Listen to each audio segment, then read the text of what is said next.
Hi hello నమస్తే welcome to my channel last from Karimnagar. ఈరోజు blog ఏంటో మీకు అర్థమైంది కదండి. చిన్న చేపల పులుసు అయితే చేసుకోబోతున్నాము.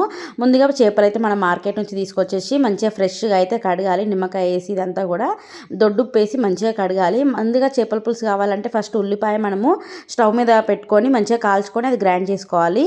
దానికంటే ముందు అసలు ఏమేమి కావాలి పులుసుకి: అల్లం పేస్ట్, మిరపకాయలు, కొత్తిమీర, కరివేపాకు, ఉల్లిపాయ, ధనియా మసాలా అండ్ బగారా మసాలా అండ్ మనకి కొత్తిమీర, చింతపండు అయితే ముందే నానబెట్టుకోవాలి. మిక్సీలో మనం ఉల్లిపాయ, టమాటా, జీలకర్ర వేసుకొని మంచిగా గ్రైండ్ చేసుకోవాలి.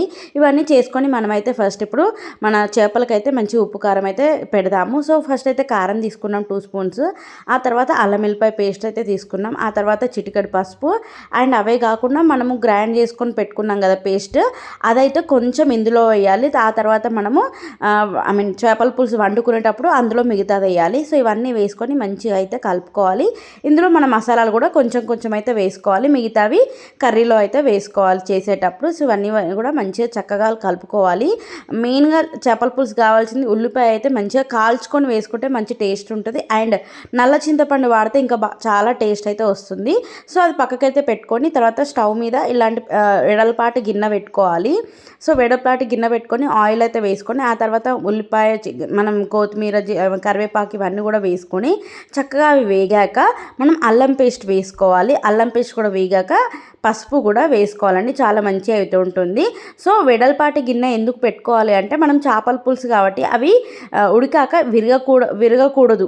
అంటే ఓన్లీ ఇట్లా మూవ్ చేయాలి, స్మూత్గా మూవ్ చేయాలి. అవి ఉడికినాక విరిగిపోతాయి. అవి విరగకుండా ఉండాలంటే మనం వెడల్పాటి గిన్నె తీసుకొని అందులో కర్రీ చేసుకుంటే చాలా మంచిగా వస్తుంది. అండ్ ఇందులోనే కాదు, ఇంకా మట్టి పాత్రలో చేసుకుంటే ఇంకా చాలా బాగా టేస్ట్ అయితే ఉంటుంది.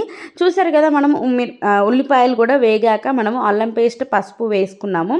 అవి కూడా చాలా చక్కగా అయితే వేగాయి. ఆ తర్వాత మనం పేస్ట్ చేసి పెట్టుకున్నాం కదా ఉల్లిపాయ, టమాటా, జీలకర్ర, అది కూడా వేసుకొని చక్కగా మంచిగా కలుపుకోవాలి. అవన్నీ కూడా వేగాక మనకి పచ్చి స్మెల్ అనేది కూడా పోయినాక ఆ తర్వాత మనము చేపలు అయితే వేసుకోవాలి. చేపలు కూడా మంచిగా కలుపుకొని వేగాక మనము పులుసు అనేది పోసుకోవాలి. పులుసు అనేది మన చింతపండు పులుసు ఉంది కదండి, అదైతే ఫస్ట్ అట్లా చింతపండు గుజ్జు అనేది తీసేసి పక్కకు పెట్టుకొని పులుసు అయితే పోసుకోవాలి. పులుసు పోసుకున్నాక మనము మసాలాలు అయితే వేసుకోవాలి.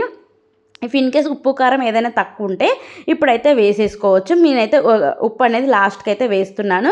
చూసేయండి, ఇప్పుడైతే మంచిగా చేపల పులుసు అనేది మంచిగా వేగింది. సో చూసారు కదా, ఉప్పు అయితే ఇప్పుడు వేస్తున్నాను. చూసారా, గుమగుమలాడే చేపల పులుసు అయితే రెడీ అయిపోయింది. చాలా సింపుల్గా చేసుకోవచ్చు. డెఫినెట్గా మీరు కూడా ఇలా ఈజీగా చేపల పులుసు అనేది చేసుకోండి. మీకు కూడా చాలా నచ్చుతుంది. ఈ వీడియో నచ్చినట్టయితే లైక్ చేయండి, షేర్ చేయండి అండ్ సబ్స్క్రైబ్ చేయడం అయితే మర్చిపోకండి. Thank you so much for watching the video.